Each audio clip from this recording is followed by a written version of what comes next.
আমাদের ভাবতে বড় দুঃখ লাগে, মনে বড় ব্যথা লাগে, যেই সংস্কারের জন্য, যে এই নতুন দেশের জন্য, এদেশের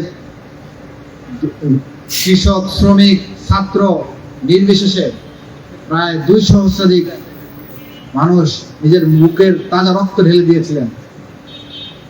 এত বড় ত্যাগের পরেও, এত জীবনের পরেও আজ আমাদেরকে সংস্কারের জন্য কথা বলতে হচ্ছে। এটা আমাদের জন্য দুর্ভাগ্য। আমরা আশা রেখেছিলাম যারা দায়িত্ব পাবেন 5 আগস্ট পরবর্তী সময়ে, তার প্রত্যেকেই জুলাই শহীদদের যে চিন্তা, জুলাই শহীদদের যে স্বপ্ন, জুলাই শহীদদের যে স্বপ্নের বাংলাদেশ, সেই বাংলাদেশ বিনির্মাণের পথে আন্তরিক হবে। কিন্তু আমরা অত্যন্ত দুঃখের সাথে লক্ষ্য করছি, যাদের হাতে এই দায়িত্ব গিয়েছে তারাই সেই দায়িত্বটিকে দায়িত্ব মনে না করে বরঞ্চ ক্ষমতা ভোগ করার পন্থা হিসেবে বেছে নিয়েছে। আমরা দেখেছি ইন্টারিম গভর্নমেন্টকে যখন দায়িত্ব দেওয়া হয়েছিল, তাদের দায়িত্ব ছিল প্রথম মাসে পূর্ণ সংস্কার বাস্তবায়ন করা, এই ত্রুটিপূর্ণ সংবিধান সংস্কার উদ্যোগ গ্রহণ করা। কিন্তু আমরা তখন আমাদের পক্ষ থেকে বারংবার দাবি জানানো সত্ত্বেও, যে ফ্যাসিবাদের দোসর রাষ্ট্রপতিকে অপসারণ, সংবিধান সংস্কার এবং অন্যান্য যাবতীয় সংস্কারগুলো এতে বাস্তবায়নের জন্য পদক্ষেপ গ্রহণ করা হয়। কিন্তু তারা সেই পদক্ষেপ শুরুতেই গ্রহণ করেনি।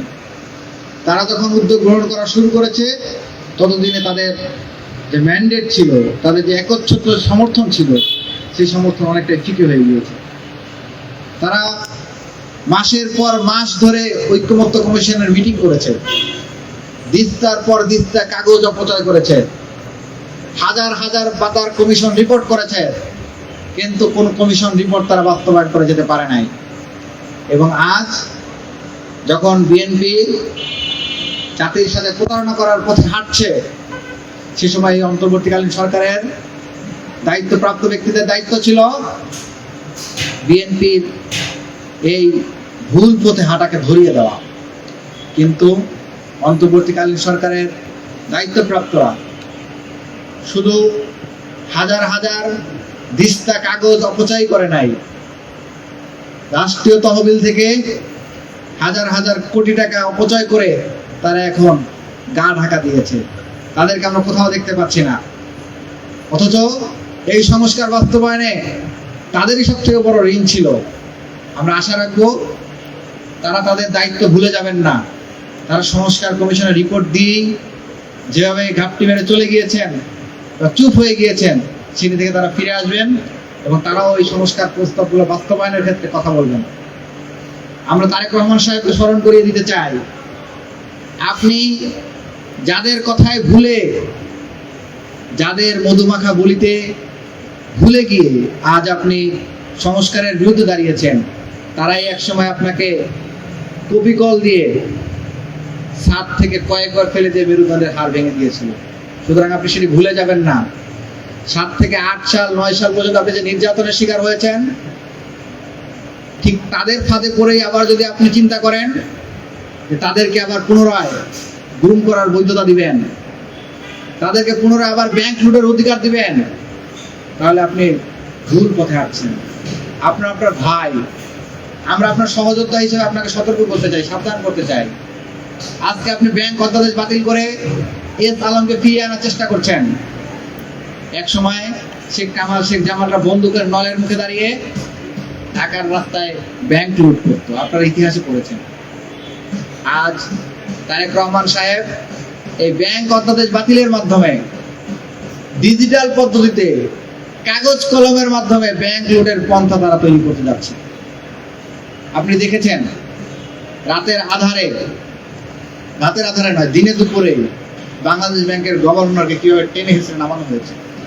অথচ এই গভর্নরকে কিন্তু সকল দলের মতামতের ভিত্তিতেই নিয়োগ দেওয়া হয়েছিল। ইন্টারিম গভর্নমেন্ট কিন্তু বিএনপি যেখানে ভেটো দিয়েছে, এরকম একটা বিষয় বিএনপি ইন্টারিম গভর্নমেন্ট বাস্তবায়ন করেনি, আপনারা দেখাতে পারবেন না। বিএনপি বলেছিল গণভোট এবং জাতীয় নির্বাচন একই দিনে হতে হবে।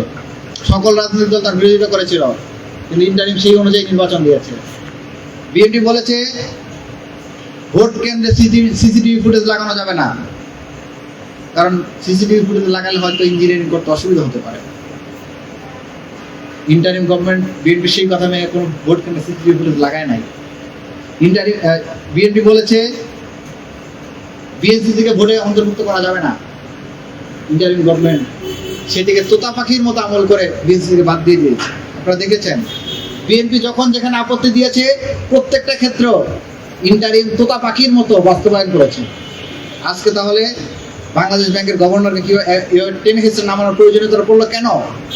কারণ এই জন্যই পড়েছে, আমরা দেখেছি টেনে হিস্ট্রি নামানোর দিনে আব্দুল্লাহ আল মিন্টের প্রতিষ্ঠানকে 1000 কোটি টাকা ঋণ দেওয়া হয়েছে।